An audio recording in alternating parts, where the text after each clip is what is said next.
Bleaching itu adalah proses untuk membuat gigi menjadi lebih cerah gitu atau lebih putih dibanding dengan yang sebelumnya. Untuk bleaching itu kira-kira aman nggak, Dok? Untuk konsentrasi bahan kimia untuk bleaching itu juga cukup tinggi ya. Apalagi yang dikerjakan di klinik gitu. Jadi memang harus benar-benar profesional yang mengerjakannya. Be Healthy, Live Well bersama Kata Dokter. Halo sahabat KIH, pada hari ini kita bakal ngobrol dengan dokter yang sudah cantik hari ini bersama Dr. Gigi Ilma Yudistian, SPKG. Selamat pagi dokter. Pagi Mbak. Bagaimana kabarnya? Sehat, alhamdulillah. Aduh, iya. Cerah senyumnya dokter. Iya. Dok, kita mau nanya nih masalah pembahasan tentang bleaching. Bukan bleaching rambut ya, Dok ya. Oke. Jadi biar lebih jelas, bleaching gigi. Nah, poinnya bleaching itu apa sih, Dok? Begitu, Dok. Nah, terus bagaimana prosesnya? Sebenarnya bleaching itu adalah proses untuk membuat gigi menjadi lebih cerah gitu atau lebih putih dibanding dengan yang sebelumnya. Nah, untuk prosesnya itu sebenarnya ada dua macam, yaitu dikerjakan di praktek atau di klinik gigi, dan yang kedua dikerjakan di rumah oleh pasien itu sendiri gitu. Cuma untuk prosesnya itu dengan menggunakan bahan kimia ya tentunya yang diaplikasikan ke gigi, kemudian ditunggu beberapa saat sampai dengan gigi itu berubah warna, gitu aja sih. Iya, kira-kira Dok ya, apa sih alasannya semua orang tuh senang sekali bleaching? Alasannya apa, Dok? Gitu, Dok. Saya penasaran, Dok. Bener. Iya, sebenarnya alasannya itu macam-macam ya, karena pasien juga datang untuk bleaching itu juga berbagai macam keperluannya. Ada yang untuk foto-foto gitu kan, jadi menginginkan warna gigi itu semakin cerah aja gitu. Cuman ada beberapa pasien yang memang ingin merubah warna giginya dari yang warnanya kekuningan atau kecoklatan menjadi lebih cerah atau lebih putih gitu. Tapi tentunya dengan proses bleaching atau whitening ini itu tidak merubah warna gigi itu menjadi seperti putih tembok, itu beda ya. Tetapi intinya itu adalah gigi itu menjadi lebih cerah warnanya, itu aja. Cerah warnanya. Nah, untuk bleaching itu kira-kira aman nggak, Dok? Kan kita pasti pengen sesuatu itu yang bagus, yang aman. Kira-kira bagaimana, dokter? Kalau dibilang aman atau enggak, selama itu sesuai dengan dosisnya, itu sebenarnya masih aman-aman aja.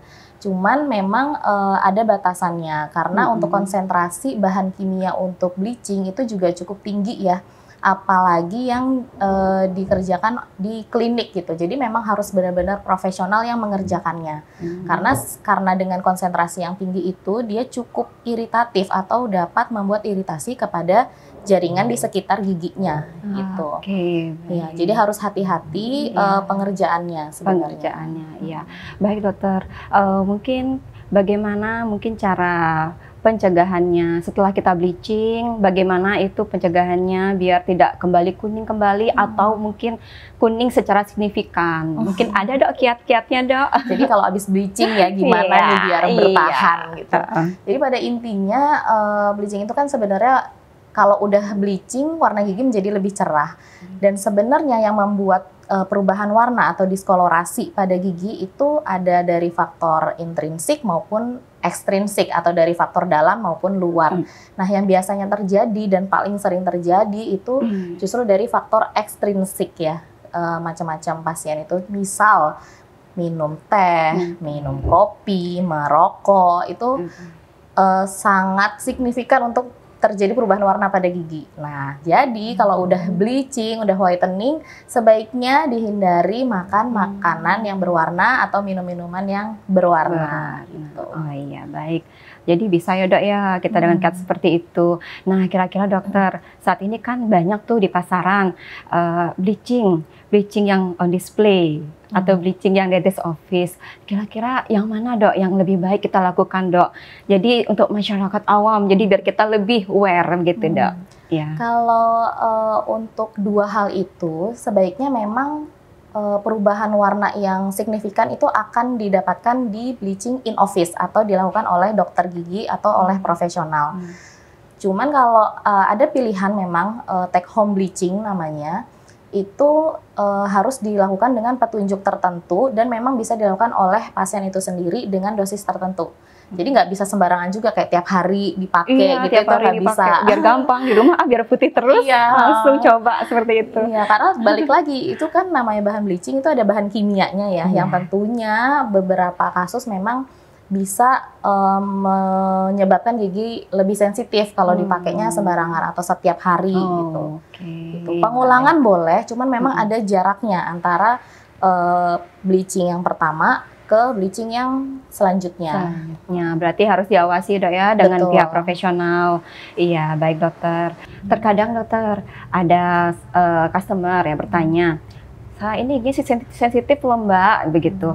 Apakah bisa untuk bleaching atau tidak ya? Gitu. Seperti itu dokter. Iya, memang beberapa kasus ada pasien yang hipersensitif tapi maunya di bleaching juga gitu.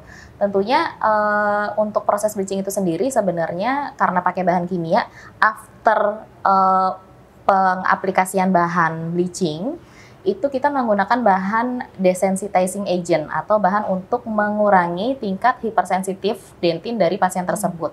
Cuman pada saat prosesnya apabila pasien terlampau untuk sensitif atau ngilu, itu biasanya kita tambahkan anestesi tentunya, itu aja yang bisa kita lakukan ya. Cuman nanti untuk perawatannya pasti kita tambahin bahan anti sensitif sama pasta untuk hipersensitifnya. Iya, baik dokter. Wah, jelas sekali ya penjelasannya hari ini. Terus dokter, saya penasaran lagi dokter. Jika kita bleaching dalam jangka waktu lama, apakah ada mungkin efeknya atau apakah ada mungkin akibatnya nanti jangka panjangnya seperti itu dokter? Kalau untuk bleaching untuk efek yang lama itu sebaiknya memang ada jaraknya. Jadi setahun itu saya dianjurkan oleh beberapa penelitian ya hanya 2 kali pengaplikasian untuk bleachingnya. Gitu. Oh, 2 kali ya. Jadi nggak boleh terus. Misalnya hari ini udah bleaching terusnya berasa kurang puas. Iya, besok lagi bleaching lagi itu nggak boleh. Nggak boleh ya dokter. Tidak dianjurkan. Iya. Kalau untuk bleaching dengan cara yang alami, kira-kira ada nggak dokter ya? Cara yang alami mungkin pada takut ke dokter gigi nanti gigi saya sakit nyeri seperti itu. Mungkin apakah ada cara yang alami biar putih giginya seperti itu dok? Untuk pencegahan sih sebenarnya kayak gitu. Untuk mencegah gigi itu lebih berwarna dan segala macam. Itu tentunya kita menghindari makanan-makanan atau hal yang menyebabkan pewarnaan gigi menjadi lebih kuning, lebih coklat itu. Jadi kayak merokok, terus minum kopi yang berlebihan, minum teh yang berlebihan itu sebaiknya sih dikurangi. Kemudian tidak lupa untuk kontrol ke dokter gigi ya 6 bulan sekali, 3-6 bulan sekali untuk pembersihan gigi secara menyeluruh. Karena pembersihan gigi secara menyeluruh itu juga membantu untuk menjaga gigi menjadi cerah gitu. Jadi nggak numpuk tuh stain-stain dari makanan minuman yang telah dikonsumsi berbulan-bulan. Baik dokter, terima kasih. Terus dokter, untuk yang pemutihan gigi itu sangat berpengaruh dengan estetika dan kepercayaan diri. Nah, kira-kira saran dokter untuk customer yang ingin bleaching, bagaimana dok sarannya dok? Jadi sebelum memutuskan bleaching mungkin ingin tahu apa sih, bagaimana sarannya dokter seperti itu? Iya. Jadi untuk pasien-pasien yang ingin melakukan bleaching itu perlu disadari terlebih dahulu warna giginya itu apakah memang benar-benar lebih kuning atau lebih coklat dari warna mata sebenarnya. Jadi gigi itu sendiri punya warna sama kayak warna kulit tuh Mbak. Jadi ada beberapa pasien yang memang giginya itu lebih gelap. Ada beberapa pasien yang memang dia giginya lebih cerah gitu. Kadang-kadang kalau misalnya gigi itu terlampau putih itu malah kelihatannya aneh gitu. Karena nggak ideal dengan warna kulit, warna mata, dan segala macamnya. Jadi memang sebelum bleaching pun sebaiknya sih konsultasi terlebih dahulu. Apakah memang benar-benar diperlukan tindakan bleaching itu. Atau bahkan untuk perubahan warna gigi tidak cukup hanya bleaching, tetapi bisa dilakukan untuk vinir seperti itu. Ya, iya, baik dokter. Wah, menarik sekali hari ini pembicaraannya dokter. Nah, jika kita pengen ketemu sama dokter, boleh dong di mana prakteknya dokter dan hari apa untuk konsultasinya? Iya, terima kasih. Jadi saya praktek di Rumah Sakit Kasih Ibu Denpasar di Jalan Teguh Umar setiap hari Rabu dan Jumat jam 2 siang sampai dengan jam 5 sore. Iya, baik. Ya, bagi sahabat KIH yang ingin ke Dokter Ilma, siapa tahu ingin konsultasi masalah bleaching atau kondisi giginya juga untuk mengecek semuanya, silahkan datang ke beliau.